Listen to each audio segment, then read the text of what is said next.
أعوذ بالله من الشيطان الرجيم. بسم الله الرحمن الرحيم، والحمد لله رب العالمين، والصلاة والسلام على سيدنا ونبينا خاتم النبيين أبي القاسم محمد بن عبد الله وعلى آله الطيبين الطاهرين وصحبه الأخيار المنتجبين وعلى جميع الأنبياء والمرسلين. السلام عليكم جميعا ورحمة الله وبركاته. أود في البداية أن ألفت إلى بعض المناسبات في الجانب الذي له بعد تهنئة للمسلمين وأيضا المسيحيين بأعياد ومناسبات هذه الأيام. فعلى الصعيد الإسلامي مثلا لدينا بعد أيام قليلة ذكرى عزيزة وغالية، هي ذكرى الإسراء والمعراج، وأيضا عيد المبعث النبوي الشريف.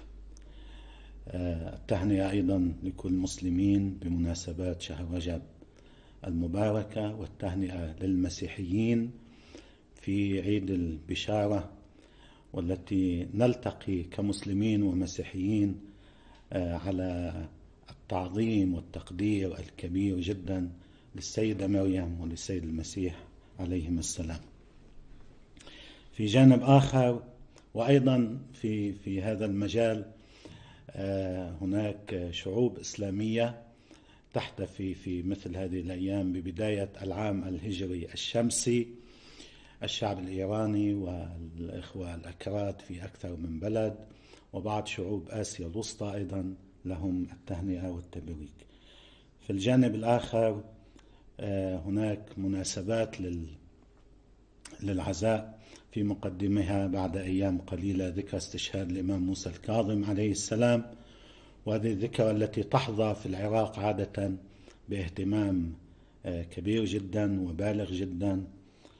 وبهذه المناسبة أيضا أتوجه بالتعزية إلى الشعب العراقي، إلى أهلنا الأعزاء في العراق جميعا، مرجعية وقيادة وحكومة وبرلمانا وشعبا وأحزابا وقوات مسلحة وحشدا وفصائل مقاومة، وأفراد الشعب العراقي العزيز بسبب الكارثة والمأساة التي حلت في الموصل وما حصل على راكبي العبارة هناك. أسأل الله سبحانه وتعالى أن يعين أهلهم وأقاربهم، وأن يرحم من فقد، من قضى في هذه الحادثة، ويشافي ويعافي جرحاهم، وأن يكشف مصير المفقودين.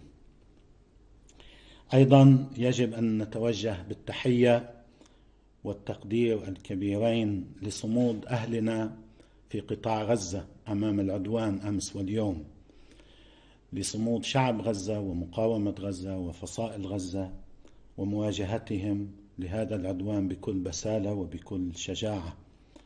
وأيضا التحية إلى أهل الضفة الغربية وإلى شهداء الضفة الغربية في الأيام القليلة الماضية، وبالأخص إلى الشهيد المقدام والشجاع والبطل ورجل رغم صغر سنه وهو في ريعان شبابه، أقصد الشهيد المجاهد عمر أبو ليلى.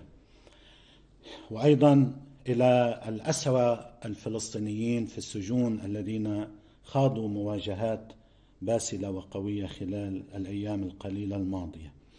يجب أيضا أن نوجه التحية والتقدير ونحيي صمود وبطولات الشعب اليمني العظيم، الشعب والجيش واللجان الشعبية والإخوة في أنصار الله، وكل من يقف معهم وإلى جانبهم، إلى قيادتهم، إلى أبطالهم، إلى مقاتليهم في الجبهات مع بداية العام الخامس للحرب العدوانية المفروضة عليهم، وما تظاهراتهم الشعبية العارمة الضخمة اليوم في صنعاء وفي صعدة وفي عدد من المدن اليمنية، إلا تعبير عن هذا الصمود وهذه الإرادة وهذا الإيمان اليماني العظيم.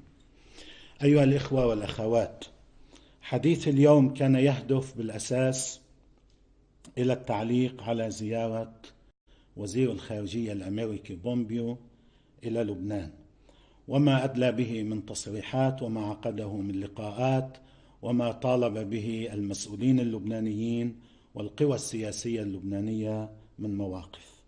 لكن أود أن أبدأ أولا من المستجد الأهم، وهو الاعتراف الرسمي الأمريكي بالسيادة الإسرائيلية على الجولان، وبالتالي ضم الجولان إلى الكيان الإسرائيلي. كلياتنا شفنا كيف ترامب كان عم بيوقع بحضور رئيس وزراء العدو نتنياهو. طبعا هذا حدث مهم جدا ومفصلي في تاريخ الصراع العربي الإسرائيلي وفي المخاطر التي تتهدد حقوقنا وأرضنا ومقدساتنا ومستقبل منطقتنا وأمتنا. عبارات الإدانة والشجب والاستنكار لم تعد تجدي نفعا. أود في البداية في هذا الموضوع أن أتحدث عن بعض الدلالات. واحد، دلالات هذا الاعتراف الأمريكي، هذا الاعتراف من قبل ترامب والمسارعة إلى التوقيع الرسمي. دلالات هذا الأمر: أولا، الاستهانة والاستهتار بالعالمين العربي والإسلامي، بسبب بسيط: يوجد إجماع في العالم العربي وفي العالم الإسلامي عند الحكومات والدول والشعوب الكل. عم نحكي عن مئات ملايين العرب، عم نحكي عن 1,500,000,000 مسلم، عم نحكي عن عشرات الدول العربية والإسلامية، وكثير من هؤلاء اجتمع بهم ترامب في الرياض قبل مدة. هؤلاء كلهم مجمعون على أن الجولان هي أرض سورية عربية محتلة من قبل إسرائيل.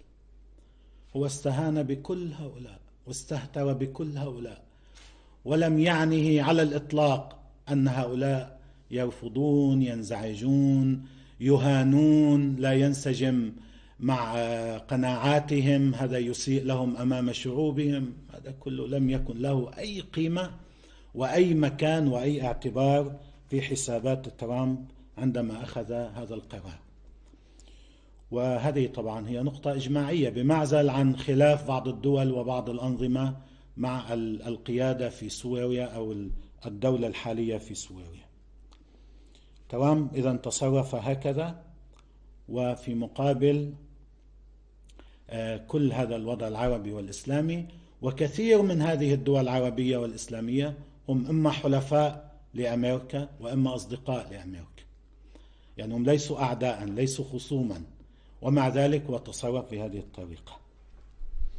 هذه الاستهانة من قبل ترامب بالجميع فقط من أجل إسرائيل، لمصلحة إسرائيل. وليعرف الجميع أيضا مجددا، بعد موضوع القدس مجددا، ليعرف الجميع في العالمين العربي والإسلامي دولا وحكومات وشعوب ما هي قيمتهم الحقيقية عند الولايات المتحدة الأمريكية وعند إدارة ترامب بالتحديد. ثانيا، الاستهانة والاستهتار من قبل الولايات المتحدة الأمريكية وإدارة ترامب بكل ما اسمه قانون دولي، قرارات دولية، مؤسسات دولية، مجتمع دولي، إجماع دولي. لأن العالم كله كان مجمعا قبل خروج ترامب، في إسرائيل بس لأنه هي الخصم، لكن كل العالم كان مجمعا على أن الجولان هي أرض سورية عربية محتلة، ويرفض الاحتلال الإسرائيلي للجولان. طبعا لا يحرك ساكنا، ما اختلفنا، ولكنه لا يعترف. الوحيد الآن الذي خرق هذا الإجماع هو رئيس ترامب والإدارة الأمريكية، أيضا من أجل إسرائيل. وهذا يؤكد لنا أن الإدارة الأمريكية ومن موقع الطغيان والاستكبار والاستبداد والعلو والعتو هي في حقيقة الأمر في نفسها لا تعترف لا بهيئة متحدة ولا بمجلس أمن دولي ولا بقانون دولي ولا بقرارات دولية ولا بمجتمع دولي، وإنما تستخدم هذه العناوين وهذه المصطلحات وهذه المؤسسات بقدر ما تخدم سياساتها ومصالحها. أما عندما تعجز هذه المؤسسات أو هذه القرارات أو هذه القوانين عن خدمة المشروع الأمريكي والمصلحة الأمريكية، هم يقومون بتجاوزها وبكل بساطة وبكل استهانة. وهذا يؤكد أيضا أن القرارات الدولية وأن ما يسمى بالمجتمع الدولي وأن المؤسسات الدولية ليست قادرة على حماية أي حق من حقوق الشعوب، بما فيها ملكية الأرض والسيادة على الأرض واستعادة أرض محتلة، كما حصل في موضوع الجولان وكما حصل سابقا في موضوع القدس. هؤلاء عاجزون ولا يستطيعون أن يفعلوا شيئا سوى الإدانة والاستنكار، كما نسمع اليوم من دول العالم ومن الأمين العام للأمم المتحدة ومن المؤسسات الدولية أمام الطغيان والاستكبار والعلو والعتو الأمريكي. هذا أيضا عبرة ودلالة مهمة يجب أن نستفيد منها أمام هذا الحدث. ثالثا، من دلالات ما حصل أمس أن الأولوية المطلقة، طبعا هذا يؤكد هذه الثقافة وهذه القناعة، لكن هذا عم نقوله للي بعد عنده نقاش أو تردد أو توقف، أن الأولوية المطلقة لأمريكا، للولايات المتحدة الأمريكية وللحكومات المتعاقبة وخصوصا للحكومة الحالية هو إسرائيل، وأن لا مصالح تحترم في المنطقة عندما تتعارض مع مصالح إسرائيل وقوتها وتفوقها وتمددها، وأن لا كرامات ولا قوانين ولا قيم ولا اعتبارات ولا حسابات لأحد حتى لأصدقاء وحلفاء أمريكا عندما يكون الهدف هو تقوية إسرائيل وحماية إسرائيل ودعم إسرائيل. هذه الأولوية المطلقة يجب أن يبنى عليها أنه لا يمكن أن يكون هذا الداعم المطلق لإسرائيل راعيا لما يسمى بعملية السلام، أو أن يكون وسيطا نزيها فيما يسمى بعملية السلام. وها هو اليوم يوجه ضربة قاضية مش قاسية، ضربة قاضية لما يسمى بعملية السلام في المنطقة القائمة على أساس الأرض مقابل السلام. ها هو يأخذ الأرض ويسلبها، ويأخذ المقدسات ويسلبها، ثم يطالب بالسلام ويطالب بالتطبيع. عندما سلب كل الأرض السورية المحتلة وأعطاها لإسرائيل، وكما فعل بالقدس قبل أشهر. تعقيبا على هذا القرار أود أن أقول أيضا عدة أمور، بس أكتفي بهذا في الدلالات اللي بينبنى عليها بالسياسي وبالموقف وبالفكر وبالوعي وبالثقافي. تعقيبا على هذا القرار الأمريكي أود أن أقول أو ألفت إلى عدة أمور. الأول، عندما سمح العالم لترامب أن يصادر القدس ويعلنها عاصمة أبدية لإسرائيل، هو العالم بسكوته وفي مقدمه العالم العربي والإسلامي بضعف الموقف فتح الباب أمام كل تجاوز من قبل الأمريكي ومن قبل ترامب، لأنه أقدس شيء من أعلى المقدسات عند المسلمين والمسيحيين والعرب وغيرهم في المنطقة هو القدس. إذا تم المس بالقدس وأعطيت لإسرائيل، ماذا بقي؟ يعني بقية الأراضي العربية كلها مقدسة، ولكن لا ترقى إلى قداسة القدس بما تعنيه من الناحية الدينية والتاريخية والأخلاقية وما شاكل. الذي جرأ ترامب أن يأخذ اليوم أمس هذا القرار بحق الجولان هو الموقف في العالم العربي والإسلامي اتجاه مسألة القدس.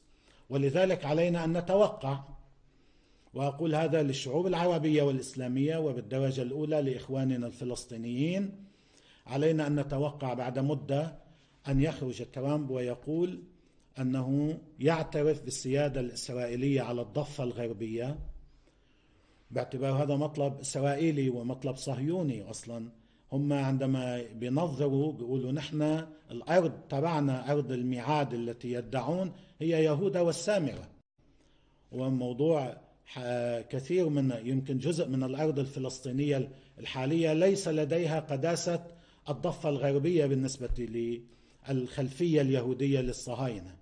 ممكن يجي وقت يقول الضفة الغربية أيضا، وأمام الهجوم الاستيطاني الضخم الذي يجري منذ مدة في الضفة الغربية، أن هذه جزء من إسرائيل وانتهينا.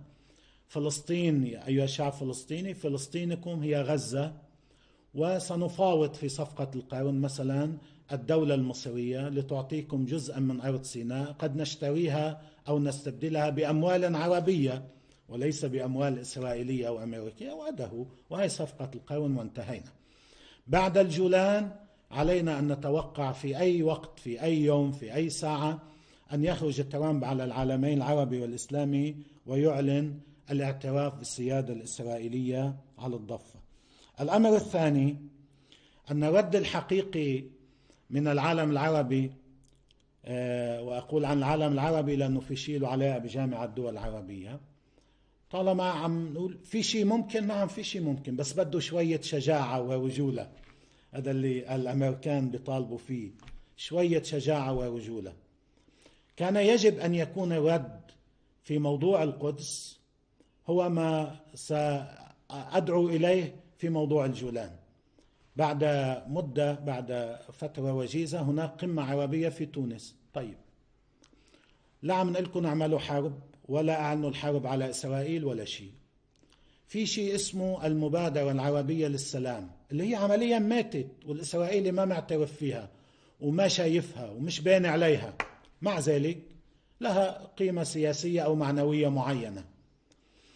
أضعف الإيمان إذا كان في بعد بقية حياة، بقية شرف، بقية ضمير، بقية شهامة في العالم العربي ولدى الدول العربية، أن تقوم قمة تونس بإعلان سحب المبادرة العربية للسلام التي قررتها في قمة بيروت عام 2002 عن الطاولة، والعودة إلى نقطة الصفر. هذا أضعف الإيمان، أبسط رد سياسي له قيمة سياسية ومعنوية. هذا لأنه ما عملوه وقت القدس، اجت الجولان وحتيجي الضفة الغربية.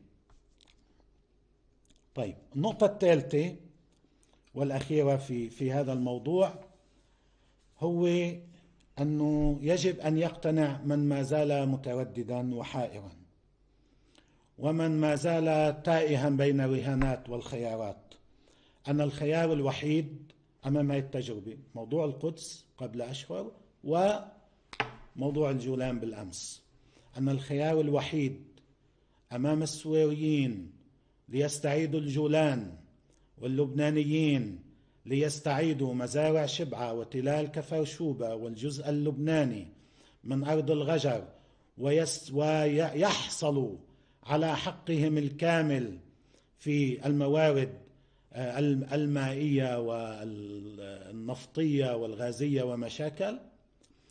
والخيار الوحيد أمام الشعب الفلسطيني للحصول على حقوقه المشروعة هو المقاومة والمقاومة والمقاومة. وفي زمن صنعت فيه المقاومة الكثير من الانتصارات، وفي زمن المقاومة ومحور المقاومة فيه أقوياء وليسوا ضعفاء، وفي زمن أمريكا يعني عم تحاول بالتهديد وبالترهيب يعني بالتهويل أن تفرض خياراتها، بالوقت اللي هي تذر ذيول الفشل والهزيمة والخيبة في الكثير من الميادين والساحات. أما القرارات الدولية والمؤسسات الدولية والمجتمع الدولي ليس له أي قيمة على الإطلاق أمام منطق القوة وممارسة القوة التي يقوم بها ترامب والأمريكي ومن سبق ترامب أيضا على هذا الصعيد. أنتقل إلى موضوعنا اللبناني. نعود إلى زيارة بومبيو. في الشكل شهدنا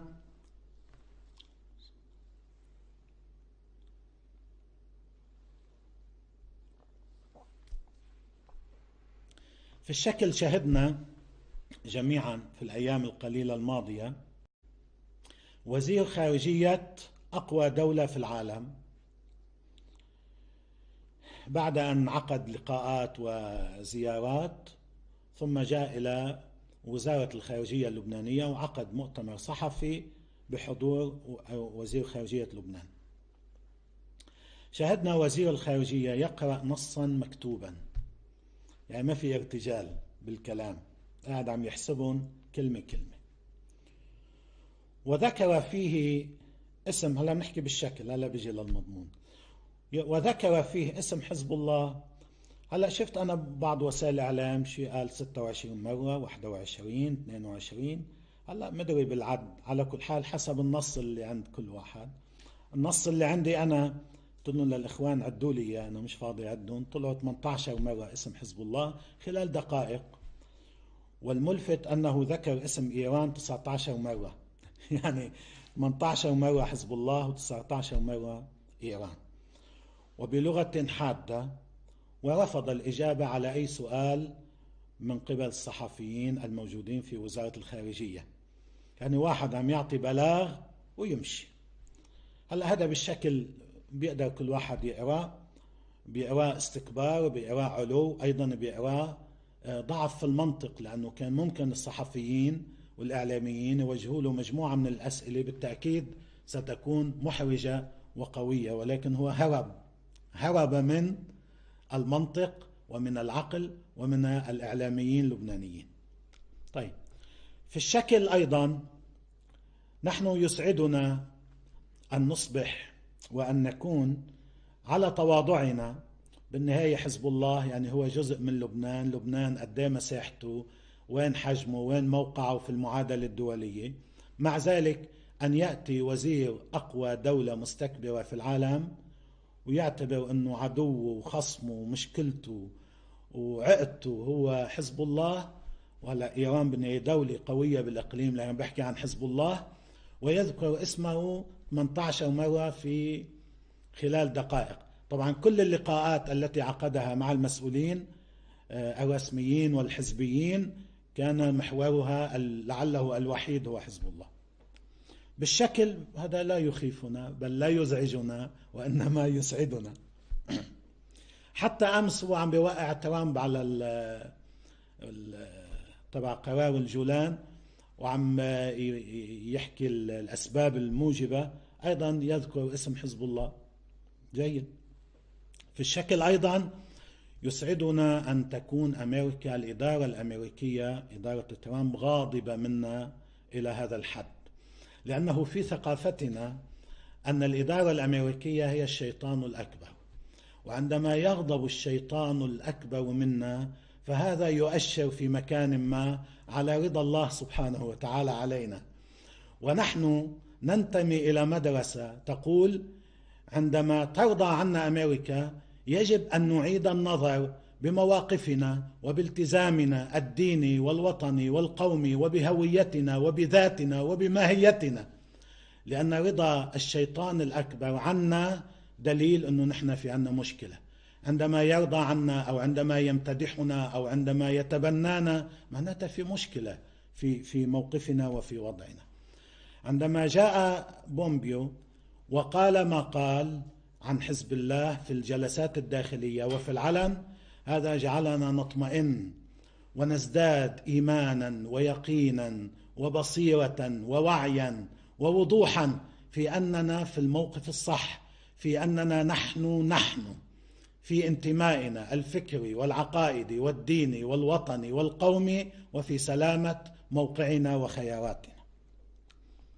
في المضمون هذا بالشكل، في المضمون لم أجد في النص الذي قرأه بومبيو، طبعا نحن جبنا النص اللي نشرته بعدين السفارة الأمريكية في بيروت، لم أجد في النص الذي قرأه بومبيو جملة صحيحة وصادقة واحدة، جملة واحدة بس صح أو فيها صدق، صادقة مطابقة للواقع، إلا ما يمكن أن نستنتجه من خلفيات الموقف بين الكلمات وزلات القلم، اللي هو يعني عم بيشرح أنه ليش هو غاضب وليش مطلوب من اللبنانيين أن يواجهوا حزب الله.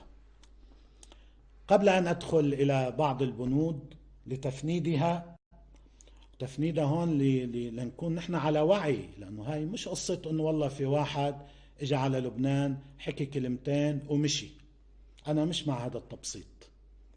أنا مع الانتباه جيدا إلى أن أمريكا تخوض معركة في هذه المنطقة لمصلحة إسرائيل في كل الساحات والميادين. من جملة هذه الميادين هو لبنان، من جملة هذه الساحات هو لبنان، وبالتالي يجب أن نتوقف جيدا عندما قاله لنبني على الشيء مقتضاه. من البداية يجب أن ألفت، لأنه هو حكي عن الاستقرار وعن الازدهار وعن أحلام الشعب اللبناني وعن إذا بتلاحظوا لم يأتي بكلمة على ذكر إسرائيل أبدا. هو بيحكي أنه حزب الله هو مشكلة لبنان من 34 سنة، هو بيقول 34 سنة، لكن ما في مشكلة للبنان اسمها إسرائيل. ما في كيان مجاور عدواني للبنان اسمه إسرائيل. ما في كيان قام باجتياح لبنان عدة مرات اسمه إسرائيل، وارتكب مجازر في لبنان، واعتقل عشرات الآلاف من رجال ونساء لبنان وزج بهم في المعتقلات والسجون في أنصار وبالخيام وبعتليت وفي داخل سجون الاحتلال في داخل فلسطين المحتلة. هذا مش موجود. إسرائيل التي تخرق السيادة اللبنانية كل يوم في الجو وفي البحر، إسرائيل التي تبني الجدر حتى داخل الأرض اللبنانية والعالم لا يحرك ساكنا، إسرائيل التي تمنع لبنان من الاستفادة من موارده في البحر، هاي إسرائيل التي تهدد لبنان بتدميره في كل يوم. هذه لا تشكل أي مشكلة للبنان باعتقاد بومبيو. مشكلة لبنان الوحيدة فقط، مشكلة لبنان الوحيدة التي على اللبنانيين أن يستنهضوا أنفسهم وأن يستنفروا وأن يملكوا شجاعة مواجهتها لحلها، هي مشكلة حزب الله.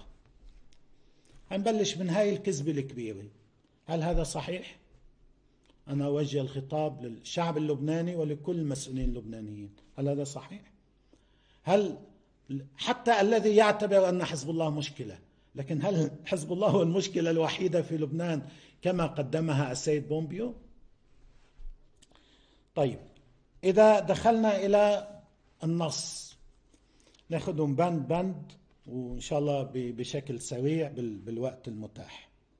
بيقول: ولكن علينا، بعد المقدمة، ولكن علينا أن نواجه الحقائق، وكل ما قاله عن الحقائق هي أكاذيب، وعلينا أن نواجه الحقائق. حزب الله يقف عائقا أمام أحلام الشعب اللبناني. هذا أول بند، أنا بندتهم يعني هلا باللي منلحق عليه بالوقت. طيب، هل حقيقة أيها اللبنانيون حزب الله يقف عقبة وعائقا أمام أحلام الشعب اللبناني؟ الشعب اللبناني يحلم باستعادة بقية أرضه المحتلة. الشعب اللبناني يحلم باستمرار الأمن والسلام الداخلي والذي هو موجود، يحلم بأن لا يتم الإخلال به. الشعب اللبناني يحلم بأن لا يعتدى عليه، لا على سيادته ولا على خيراته ولا على مياهه ولا على أرضه. الشعب اللبناني يحلم بقيام دولة لا فساد فيها ولا نهب ولا هدر مالي، دولة عادلة قوية مقتدرة قادرة أن تدافع عنه، دولة تؤمن له حياة كريمة وعيشا كريما، دولة قادرة على أن تحفظ مصالحه وتدافع عن مصالحه وترعى مصالحه. هاي أبسط أحلام الشعب اللبناني. هل حزب الله هو الذي يقف عائق أمام هذه الأحلام، أم حزب الله هو جزء من قوى في لبنان تعلق عليها الآمال لتحقيق هذه الأحلام؟ أم أن الذي يقف عائقا أحد الذين يقفون بقوة عائقا أمام تحقيق أحلام الشعب اللبناني هي إسرائيل ومن يدعم إسرائيل، وعلى رأسهم السيد بومبيو. من يمنع لبنان من الاستفادة من موارده وخيراته، من يفرض العقوبات على المصارف اللبنانية ومن يهدد بفرض المزيد من العقوبات على لبنان، من يمنع عودة النازحين السوريين إلى وطنهم، من يمنع عودة اللاجئين الفلسطينيين إلى وطنهم. هذا هو الذي يمنع الشعب اللبناني من تحقيق أحلامه. 2، طبعا في أكثر من هيك بس مشان نلحق على بقية النقاط. 2 بيقول: وضع حزب الله الشعب اللبناني في خطر ل34 عاما بسبب قراراته الآحادية الغير خاضعة للمحاسبة المتعلقة بالحرب والسلام والحياة والموت. ويتحدث عن المقاومة، عم يحكي عن 34 عاما، ما عم يحكي عن سوريا بس، هذه عمل لها بند لحالة، سوريا والعراق واليمن. عم يحكي عن المقاومة التي لم تكن فقط حزب الله، وإنما كان حزب الله جزءا منها وتحول إلى جزء أساسي منها. هاي المقاومة اللي عم بدينها بومبيو بهذا التعبير. طيب، هل الذي وضع لبنان أمام الخطر، لأنه بيقول وضع حزب الله الشعب اللبناني في خطر، يا سيد بومبيو ويا أصدقائه، الذي وضع الشعب اللبناني في خطر على مدى مش 34 عاما، منذ 1948 هي إسرائيل التي ترعاها أمريكا وتدعمها أمريكا وتحميها أمريكا. هذا الذي وضع الشعب اللبناني أمام الخطر. أما المقاومة ومنها حزب الله هي التي دفعت هذا الخطر عن الشعب اللبناني على مدى 34 عاما كما تقول أنت. هي التي استعادت الأرض، هي التي أخرجت الاحتلال من لبنان، وأنتم كنتم تريدون أن تكرسوا النفوذ الإسرائيلي والسيطرة الإسرائيلية والاحتلال الإسرائيلي في لبنان من خلال اتفاقية 17 أيار التي قمتم برعايتها. فإذا الذي وضع لبنان أمام الخطر والشعب اللبناني هو إسرائيل وأنتم، وليس حزب الله الذي كان جزءا وما زال جزءا من المقاومة. 3 يقول: وسواء من خلال وعوده السياسية، يعني أنتم حتكتشفوا هون اللي أنا عم أقوله ما في ولا جملة صح. وسواء من خلال وعوده السياسية، يعني قصده الكاذبة، أو الترهيب المباشر للناخبين، فإن حزب الله الآن ممثل في البرلمان وغيره من مؤسسات الدولة ويتظاهر بأنه يدعم الدولة. يعني هو عم بيجاوب على المسؤولين اللبنانيين الذين قالوا له حزب الله ممثل بالبرلمان وممثل في الحكومة. هو عم يطعن بصدقية هذا التمثيل ليقول أن حزب الله حصل على التمثيل النيابي من خلال ترهيب الناخبين والوعود السياسية الكاذبة. نحن نطلق وعودا سياسية كاذبة؟ طيب خليها على جنب. نحن نرهب الناخبين؟ هذا أمر لم يدعه أحد في لبنان من القوى الفاعلة والقوى. في كم واحد لا يمثلون إلا أنفسهم وشو بدنا فيهم. لكن بلبنان وين في ممارسة ترهيب على الناخبين؟ وهذه انتخابات صارت أمام عين العالم وبصر العالم كله، وهذا واحد من أنه هو جاهل بما يجري في لبنان، وأن هذه المعطيات قدمت له من خونة إذا كانت قد قدمت له من لبنانيين، أو أنه أجهزة تجمع معلومات خاطئة. 3 4 بيقول: في هذه الأثناء حزب الله يتحدى الدولة وشعب لبنان، على أساس نحن مرتزقة جايين مثلا مدري من وين. يتحدى الدولة وشعب لبنان من خلال جناحه الإرهابي الملتزم بنشر الدمار. أين ينشر الدمار حزب الله؟ أين؟ من الذي ينشر الدمار في المنطقة؟ أنتم يا سيد بومبيو، أنتم وآباؤكم وأجدادكم وإدارتكم ودولتكم وجيشكم، أنتم الذين نشرتم الدمار. لا نحكي عن الماضي، عن فيتنام وعن اليابان بدنا نحكي عن أفغانستان عن احتلال أفغانستان واحتلال العراق والدخول إلى سوريا والقصف والمجازر وعشرات الآلاف الذين قتلتموهم خلال سنوات، ودعمكم لإسرائيل في كل الجرائم التي ترتكبها، وعدوانكم على اليمن، وتهديدكم بالدمار وبالحرب على فنزويلا وعلى روسيا وعلى غيرها من دول العالم. الذي ينشر الدمار هو أنتم وليس نحن. 5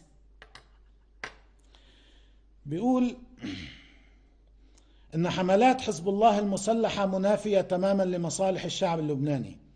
كيف يمكن لصرف الموارد وإهدار الأرواح في اليمن والعراق وسوريا أن يساعد مواطني جنوب لبنان أو بيروت أو البقاع؟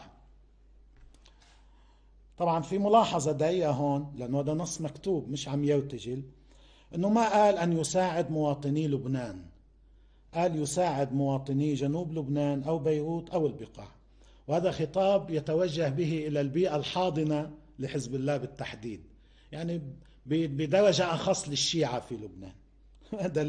دليل حماقة، لأنه في هذه البيئة الحاضنة وكذلك في المزاج العام اللبناني الكل يعرف، وهذا الكلام قيل للسيد بومبيو أيضا في الجلسات الداخلية، أن ذهاب حزب الله إلى سوريا وقتاله في سوريا كان مساهما. نحن ما بندعي شيء، نحن على طول نحكي عن حجمنا الطبيعي. نحن كنا جزءا من منظومة القتال التي وقفت في وجه المشروع الأمريكي التكفيري التدميري الإسرائيلي في سوريا، واللي يوم بعد يوم عم تتضح معالمه، آخر معالمه أمس. نحن ذهبنا إلى هناك لندافع عن سوريا وأيضا لنحمي لبنان، لا لنحمي مواطني البقاع والجنوب وبيروت، وإنما لنحمي كل الشعب اللبناني وكل المناطق اللبنانية وكل المدن اللبنانية وكل اللبنانيين. شو بدي بالبكابة وبيطلع على التلفزيون، كل اللبنانيين يعرفون جيدا ماذا كان ليكون مصير لبنان والشعب اللبناني لو سيطرت داعش وجبهة النصرة على سوريا. 6 كيف يمكن لتخزين آلاف الصواريخ على الأراضي اللبنانية لاستخدامها ضد إسرائيل أن يقوي هذه البلاد؟ في بعد وقاحة أكثر من هيك، وحماقة أكثر من هيك، وهبل أكثر من هيك، وخفة أكثر من هيك. جاي عم تقول للشعب اللبناني اللي إسرائيل تعتدي عليه منذ أول يوم لقيامها، تعتدي على حدوده وعلى جيشه وعلى قواه الأمنية، على مخافر الدرك عند الحدود، وعلى قواه الأمامية، وعلى سمائه وعلى بحره، وتنفذ عمليات أمنية في العمق اللبناني. تقول لهذا الشعب اليوم اللي لمس بالدليل بالمحسوس أن المقاومة كجزء من المعادلة الذهبية، الجيش والشعب والمقاومة، أن المقاومة استطاعت أن تفرض ردعا في مقابل إسرائيل وعدوانية إسرائيل وتجاوزات إسرائيل. وهذا لبنان ينعم بالأمن والسلام، وإسرائيل لما بدأت تطلع بلبنان بدأت تعتدي أو تقصف أو تقتل أو تدخل إلى قرية أو إلى موقع للجيش أو إلى موقع لقوى الأمن أو تعمل 1000 حساب. هذه ببركة من يا سيد بومبيو؟ ببركة صواريخ قوة المقاومة، وفي طليعتها صواريخ المقاومة. هذه الصواريخ التي تمنعون أن يحصل على مثلها الجيش اللبناني، وأنت تقول لبنانيين هاي المشكلة. ماذا أوضح مثل أن هذا هو الذي يقوي البلاد، وليس ضماناتكم ولا تعهداتكم ولا وعودكم الخادعة. طيب ننقل 7. هم يرون، هنا عم يحكي عن حزب الله وإيران، هم يرون في السلام وازدهار واستقلال لبنان تهديدا رئيسيا لمصالحهم السياسية وطموحات إيران في الهيمنة. هاي كمان كلام الكاذب، هاي حقائق. في موضوع ازدهار لبنان، في موضوع الاستقرار في لبنان، في موضوع السلام في لبنان، نحن جزء أساسي من صنع معادلة الاستقرار والسلام الداخلي في لبنان. في حدا بيقدر يناقش بهذه المقولة؟ نحن قوة عسكرية كبيرة جدا بالمقاييس المحلية والإقليمية، ولكن هل نقوم بما يخل بالسلام في لبنان، بالسلام الداخلي، بالأمن الداخلي، بالاستقرار الداخلي، بشروط الازدهار اللبناني؟ هل عندما ندعو إلى مكافحة الفساد نكون نضرب عملية الازدهار في لبنان أم ندفع إلى الازدهار في لبنان؟ عندما تعرض إيران، هذا عن حزب الله، إيران التي لا تتدخل في الشؤون اللبنانية خلافا لكم، عندما تعرض إيران أن تساعد لبنان في الكهرباء وفي الطرقات وفي الأنفاق وفي حل أزمة السير وفي الملفات العديدة، بتكون هي عائق أمام الاستقرار والازدهار والسلام في لبنان؟ بالعكس يا سيد بومبيو، نحن أشد الناس حرصا على الاستقرار والسلام الداخلي والازدهار، ولا عم من على حدا بهذا الموضوع، لأننا جزء من الشعب اللبناني الذي مصلحته الوطنية الكبرى والأكيدة هي في السلام الداخلي وفي الأمن وفي الاستقرار وفي الازدهار، وإيران معنا في هذا. طيب 8، إن شبكات إيران الإجرامية العالمية وتهريبها للمخدرات ومحاولاتها تبييض الأموال من خلال نظامها الدولي وتدخلها في الجمارك على علمي ما بعرف والله إيران تدخل بالجمارك بلبنان وغيرها من الضوابط، يضع لبنان تحت مجهر القانون الدولي وعقوباته. تفضل، أنت عم تقول إيران عم تستخدم لبنان والبنوك اللبنانية والحدود اللبنانية في تهريب مخدرات، جيب دليل. في غسيل الأموال، جيب دليل. هذا مخالف للواقع ولا دليل عليه، يعني ما بيكون له واقع بس أنت ما عندك دليل. هذا ليس له أي واقع ولا تمتلك أنت أي دليل عليه.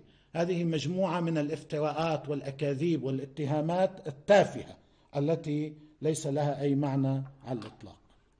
9، كل هذا ورا بعضنا ما في ولا جملة صح. حزب الله يسرق موارد الدولة اللبنانية التي هي ملك شرعي لشعبها.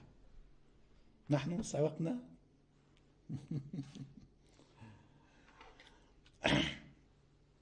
على كل حال في ناس بلبنان متهمين، هلا القضاء لازم يحكم، متهمين انهم افسدوا، انهم فسدوا، انهم نهبوا، انهم اخذوا فلوس واستفادوا من كل القروض والديون التي في ناس، لكن حتى الآن ما حدا ادعى انه نحن حزب الله فعلنا ذلك.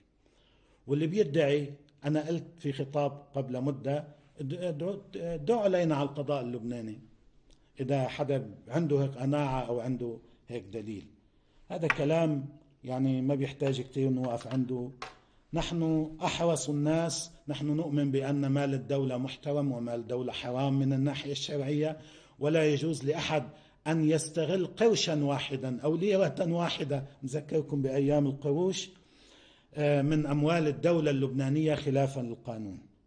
10، يجب أن لا يجبر الشعب اللبناني على أن يعاني بسبب الطموحات السياسية والعسكرية لفئة غير قانونية وروابطها الإرهابية، وسيتطلب الأمر شجاعة من الشعب اللبناني للتصدي لإجرام حزب الله وإرهابه وتهديداته. أكبر مجرم في هذا العالم جاء بيحكي، أكبر إرهابي في هذا العالم، أكبر مهدد للدول في العالم وللشعوب في العالم، جاء بيحكي أنه حزب الله عنده إجرام وإرهاب وتهديد. لكن هذا البند أهميته وين؟ التحريض، يدعو الشعب اللبناني إلى ماذا؟ للتصدي لحزب الله. يعني أيها الشعب اللبناني، عملوا معروف، مش عملوا معروف، يتطلب الأمر أن تقفوا في وجه حزب الله. كما سيتطلب الأمر بعد الجهد لضمان الاحترام والاستقلال الكامل للقوات المسلحة اللبنانية وغيرها من المؤسسات الوطنية. بديش فوت بهذا الموضوع لأنه شوي حساس، والأمريكان كيف عم يتعاطوا بهذا الموضوع خلوه لبعدين. لكن على كل حال هذا الكلام هو الذي يكشف الهدف الحقيقي للزيارة، اللي هو تحريض اللبنانيين على بعضهم البعض. المطلوب شو؟ المطلوب أن نخوض كلبنانيين في دماء بعضنا البعض حتى يرضى عنا السيد ترامب والسيد بومبيو. وهذا الخوض في دماء بعضنا البعض لأنه هو شايف الأمريكان كتير مزعوجين لما شافوا أنه دول المنطقة اللي هم راحوا على تدميرها، هم دمروا العراق ودمروا سوريا ودمروا اليمن ودمروا ليبيا ودمروا، وهي غزة تدمر في كل يوم، لكن لبنان آمن مستقر منسجم متعايش. لبنانيين رغم كل خصوماتهم السياسية وأحيانا خطابهم المرتفع ضد بعضهم البعض، لكن عم بيدوروا الزوايا، عم بيكونوا حريصين يعيشوا مع بعض ويحافظوا على سلامة بلدهم ويحيدوا بلدهم عن الصراعات الإقليمية، ما يترجموها بصراعات داخلية. هذا مش عاجبه للسيد بومبيو، ولذلك هو جاي يحارب. وهذا يذكرنا بما حصل قبل أكثر من سنة عندما احتجز أحد حلفاء السيد بومبيو رئيس حكومة لبنان في السعودية، وقام وزير السعودي بتحريض اللبنانيين لإطلاق حرب أهلية في لبنان. هذا عينهم هن على الحرب الأهلية. مين بيكون الحريص على الاستقرار والازدهار والسلام والأمن في لبنان؟ من يتجنب الصراعات الداخلية أم من يحرض اللبنانيين ويدفعهم إلى صراعات داخلية ودموية وحرب أهلية وفتنة داخلية؟ هو الأمريكي بوضوح. ولمصلحة من؟ لمصلحة الإسرائيلي. طيب 11، نحن نؤيد، شوفوا الكذاب، نحن نؤيد عودة النازحين السوريين بشكل آمن في أسرع وقت يسمح به. مش مزبوط أبدا، مش مزبوط. مسألة صغير، هلأ لبنان بتقول لي معقد وما معقد. في مخيم في منطقة بسويرية على الحدود القريبة أردن عراق سويرية اسمه منطقة التنف. الأمريكان قاعدين هونيك وفي حواليهم فصائل مسلحة. قريب منهم في مخيم اسمه مخيم الركبان، في عشرات آلاف النازحين السوريين. أهل المخيم بدهم يرجعوا على مدنهم على بلادهم، والحكومة السورية وافقت، بل وافقت أكثر من هيك، أنه من لا يريد أن يرجع إلى مناطق الدولة ويريد أن يذهب إلى الشمال السوري إلى مناطق المعارضة، الحكومة السورية تضمن انتقالا آمنا. من الذي يمنع النازحين السوريين في مخيم الركبان من العودة إلى مدنهم أو قراهم أو الذهاب إلى شمال سوريا الذي تسيطر على أجزاء منه المعارضة؟ الأمريكيون يا سيد بومبيو، يا سيد بومبيو. أما النازحون في لبنان هذا لحاله بده حديث طويل في أيام مقبلة إن شاء الله. يقول أيضا السؤال العادل هنا: ماذا قدم حزب الله وإيران للبنان؟ كل شيء عملته المقاومة في لبنان في تحرير الأرض وأعزاز لبنان وانتصار لبنان وفرض لبنان وجودا كريما عزيزا في المعادلة الإقليمية والدولية، هذا مش شايفه السيد بومبيو أساسا. يا سيد بومبيو، لولا وجود حزب الله في لبنان أنت لا بتجي على لبنان ولا بتطلع بلبنان ولا بتعترف بلبنان ولا بتعتبر أنك جاي تضيع وقتك بلبنان. على كل، يقول هم قدموا التوابيت للشباب اللبنانيين العائدين من سوريا والمزيد من الأسلحة الإيرانية. هون القصة. مشكلته معنا أننا كنا جزءا من الذين قاتلوا في سوريا وأسقطوا المشروع الأمريكي. نعم، المشروع الأمريكي في سوريا، المشروع الأمريكي في سوريا. وذلك هو مشكلته هون معنا، مشكلته هون. لو ذهب الشباب اللبنانيون إلى سوريا ليقاتلوا إلى جانب ما يسمى بالمعارضة وعادوا بالتوابيت لما كان عنده اعتراض على المبدأ السيد بومبيو. طيب 12، يستمر قاسم سليماني وغيره من الداعمين الإيرانيين في تقويض مؤسسات لبنان الأمنية الشرعية ويقوضون أمن وسلامة الشعب اللبناني. مظلوم الحاج قاسم عزيزنا وأخونا وحبيبنا، مظلومين أخواننا بإيران. وين إيران والحاج قاسم سليماني يقوضون أمن الشعب اللبناني وسلامة الشعب اللبناني؟ إيران والحاج قاسم سليماني يا سيد بومبيو لهم فضل كبير في أنهم ساعدونا لنحافظ على أمن وسلامة الشعب اللبناني عندما قاتلنا داعش التي يعترف رئيسك بأن أمريكا تبعكم، تبع أوباما وهيلاري كلينتون، صنعتهم وأوجدتهم. هي إيران التي ساعدتنا وساعدت سوريا وساعدت العراق، وقاسم سليماني هو الذي ساعدنا ووقف إلى جانبنا وقدم الأسلحة الإيرانية. بالأسلحة الإيرانية قاتلنا كل الجماعات التكفيرية الإرهابية التي أوجدتموها أنتم ودعمتموها أنتم، وبالأسلحة الإيرانية حررنا أرضنا من الاحتلال الصهيوني الذي تدعمونه أنتم. طيب، ومن السهل رؤية أي بلد يلعب دور قوة للخير هنا في لبنان. يعني عم بيقول أنه أمريكا وإيران أمريكا لعبت دور خير للبنان بشو؟ بدعم إسرائيل خلال عشرات السنين، بدعم الجماعات التكفيرية التي لو قدر أن تدخل إلى لبنان لفعلت ما فعلت، بالعقوبات، بالتهديد، بالتهويل، بمساعدة إسرائيل لمنعنا من حقوقنا في المياه الإقليمية. بشو دولة خير أنتم؟ ثم يكمل بيقول كذلك، طبعا في محل لما بيحكي عن هون في تقويض مؤسسات لبنان الأمنية الشرعية، مين؟ إيران التي عرضت أن تقدم سلاحا مجانيا للجيش اللبناني دون منة ودون تفضل، وأنتم الذين تمنعون ذلك وتمنون على لبنان أنكم تقدمون مساعدات للجيش اللبناني ذات طبيعة معينة ليس لها أي علاقة بردع إسرائيل. آخر شيء بدي أختم لأنه ضاق الوقت. كذلك يقوض فرص السلام بين الفلسطينيين وإسرائيل، وهنا مربط الفرس أيها الناس. مشكلته مع إيران، مشكلته مع حزب الله، أنه في حدا جدي بهذا المنطقة بعده بموضوع الفلسطينيين، حدا يعني نحن وغيرنا، بس هلأ نحن هالحدا، أنه هؤلاء عقبة في وجه صفقة القرن، عقبة في وجه تصفية القضية الفلسطينية. إيران تقف بقوة إلى جانب شعب فلسطيني في المحافل الدولية، في الموقف السياسي، في الموقف الفكري، في الموقف العقائدي، في الدعم المالي، في الموقف الميداني، في التسليح بكل صراحة. وهذا مما في الوقت الذي تعمل فيه أمريكا على خنق الشعب الفلسطيني وعلى تجويع الشعب الفلسطيني.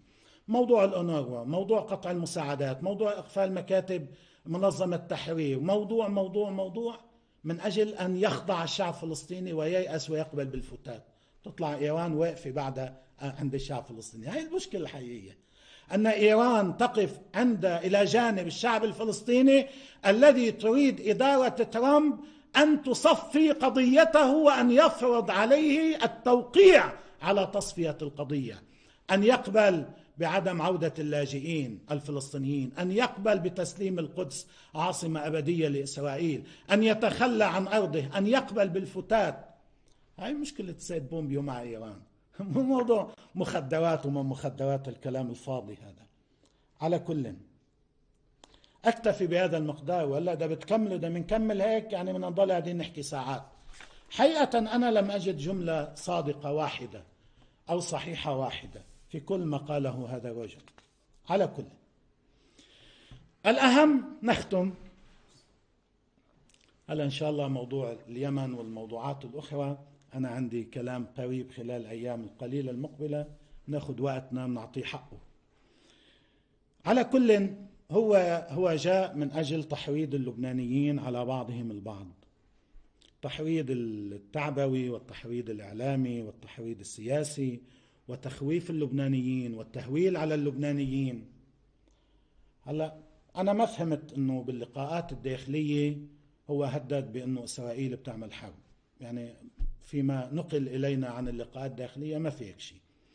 في البعض الذي كتب في الإعلام في ناس قالوا أنه هو هدد بأنه إسرائيل وبتعمل حرب، وفي ناس قالوا لا أنه هو بلغ إسرائيل أنه ممنوع تعمل حرب، يعني كلام متناقض. لكن بكل الأحوال الذي يمنع إسرائيل من أنه تعمل حرب على لبنان هو وحدة الموقف اللبناني، المعادلة الذهبية، قدرة المقاومة على المواجهة. وانتم شفتوا من يعني أول أمس لما طلع صاروخ من غزة، المحاصرة منذ سنوات طويلة، وسقط في شمال تل أبيب، حالة الهلع والرعب والخوف الذي انتابت هذا الكيان الذي هو أوهن من بيت العنكبوت، الذي يمنع، ولذلك لا يهددنا ولا يربحنا جميلي. إذا كان عم بيهدد لا يهددنا ولا يربحنا جميلي، إنه هو قال للإسرائيليين ما تعملوا حرب على لبنان. الذي يمنع الإسرائيليين من الحرب على لبنان هم اللبنانيون. الأمريكان هم جاهزين يغطوا أي شيء بتعمله إسرائيل إذا كان لمصلحتهم. هنا من الواجب أن نتوجه بالشكر إلى فخامة رئيس العماد ميشيل عون، إلى دولة الرئيس الأستاذ نبيه بري، على مواقفهم وما قالوه لوزير خارجية الشيطان الأكبر، وما نقل عن أحاديثهم إلى الإعلام أيضا. ونحن طبعا هذا الأمر متطابق ما قيل في الإعلام وما قيل، وهذا أمر متوقع من فخامة الرئيس ومن دولة الرئيس. وأيضا الشكر موصولا لمعالي وزير الخارجية أيضا على موقفه وعلى وقفته، لأنه هو واقف، هذا كتير له دلالة معنوية وسياسية. وبومبيو واقف وأمام التلفزيونات وأمام كل وسائل الإعلام عم بخاطب بومبيو ويبلغه بما قاله له أيضا بالتحديد الرئيسان العماد عون ورئيس بري. هذا طبعا هي مواقف مقدرة ومشكورة ومتوقعة وطبيعية من أصدقاء وحلفاء وحرصاء على قوة لبنان وسيادة لبنان ومنعة لبنان. وعلى كل حال هم أهل هذا الخيار، يعني هم مش إنه حلفاء لهذا الخيار. أيضا يجب أن نتوجه بالشكر إلى كل القوى السياسية والشخصيات والإعلاميين والنخب والناس والشباب والصبايا ومن عبروا عن أنفسهم وعن رفضهم بكل وسائل التعبير، في وسائل الإعلام، بالمقالات المكتوبة، بمواقع التواصل الاجتماعي، بعض الشباب والأحزاب اللي تظاهروا أمام السفارة الأمريكية. لكل هؤلاء الشكر على موقفهم النبيل والشريف. وأيضا الشكر للقوى التي نحن لا نتوقع منها أن تدافع عنا وأن تمدحنا، لا في العلن ولا في السر، ولكن عندما لا تتجاوب هذه القوى السياسية وهذه الشخصيات السياسية مع دعوات التحريض، وتتحدث بشكل عاقل وعقلاني وعقلائي عن حقيقة الأمور في لبنان، وتقدم المصلحة الوطنية اللبنانية على التحريض الأمريكي، أيضا هؤلاء نحن نوجه لهم الشكر على مواقفهم الضمنية والمعلنة. أيضا علينا جميعا أيها اللبنانيون أن نستفيد من تجارب الماضي. أمريكا هذه لا يهمها مصلحة لبنان، دليل كل شيء عم بيصير، وخصوصا هذه الإدارة، والدليل اللي صار أمس بموضوع الجولان وقبله بموضوع القدس. أمريكا لا يهمها مصلحة لبنان كبلد ولا مصلحة فريق معين في لبنان، همها الوحيد والأساسي هو إسرائيل. الرهان على الأمريكي رهان خاسر، لا يلدغ مؤمن من جحر مرتين. اللبنانيون والقوى السياسية في لبنان خصوصا الذين راهنوا على أمريكا لدغوا عشرات المرات. كلنا يشهد كيف تتعاطى أمريكا مع حلفائها ومع أصدقائها، ليس فقط مع أدواتها، تهينهم، تحتقرهم، تحلبهم، تستنزف مواردهم المالية، تخاطبهم باستعلاء كما يخاطب السيد ترامب حكام الخليج والسعودية والكثير من دول العالم. تحدث الفتنة بينهم لتأخذ من هؤلاء ومن هؤلاء المال وتبيع لهؤلاء ولهؤلاء السلاح. قلبها لا يخفق لأحد من اللبنانيين على الإطلاق، لا يعنيها أحد من اللبنانيين على الإطلاق. تعنيها إسرائيل وليس لأن إسرائيل حليفة أمريكا، لأن إسرائيل هي أمريكا. لأنه حدا ممكن يقول لي طيب هاي إسرائيل حليفة أمريكا وشوف قد هي مخلصة للحليف. هي مخلصة لنفسها. إسرائيل جزء من أمريكا، جزء من المشروع الأمريكي، جزء من الهيمنة الأمريكية. إسرائيل قاعدة عسكرية استكبارية أمريكية متقدمة في منطقتنا. هذا فارق إسرائيل وموثوقة. لذلك نحن مدعوون أمام هذه الزيارة وتداعيات هذه الزيارة، مدعوون كلبنانيين إلى أن نحافظ على سلمنا الأهلي، على عيشنا المشترك، على تنظيم خلافاتنا، على الحفاظ على الهدوء ما أمكن في ساحتنا الداخلية، على التعاون لبناء دولة قوية ومقتدرة وعادلة وقادرة على حماية مصالح اللبنانيين وتأمين العيش الحر والكريم للعائلات اللبنانية جميعا والاستفادة من مواردها الطبيعية، وأيضا نكون قادرين على تجاوز خلافاتنا أو كما نفعل كلبنانيين عادة تدوير الزوايا. ألا نسمح لا لشياطين كبار ولا لشياطين صغار أن تلعب في تفاصيلنا لتحدث حربا أهلية أو فتنة داخلية عندنا.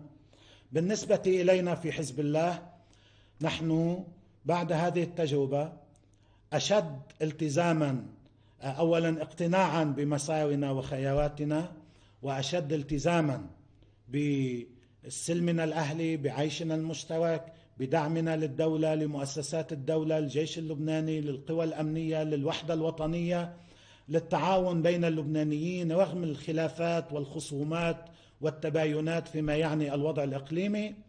وسنكون كما كنا دائما أشد حرصا على هذا السلام وعلى هذا الأمن وعلى هذا الاستقرار وعلى هذا الازدهار.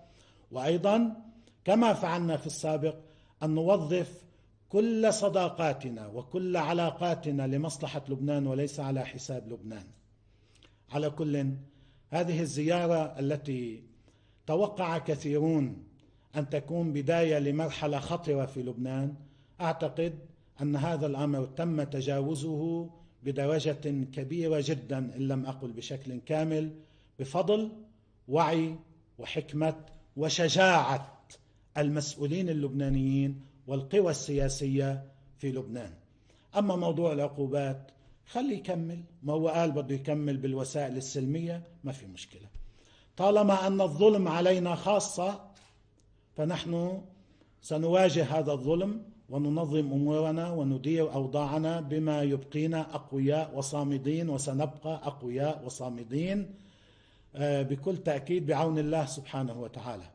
لكن بالتأكيد عندما يصبح الظلم يطال بلدنا كله وشعبنا كله يجب أن نفكر بموقف آخر.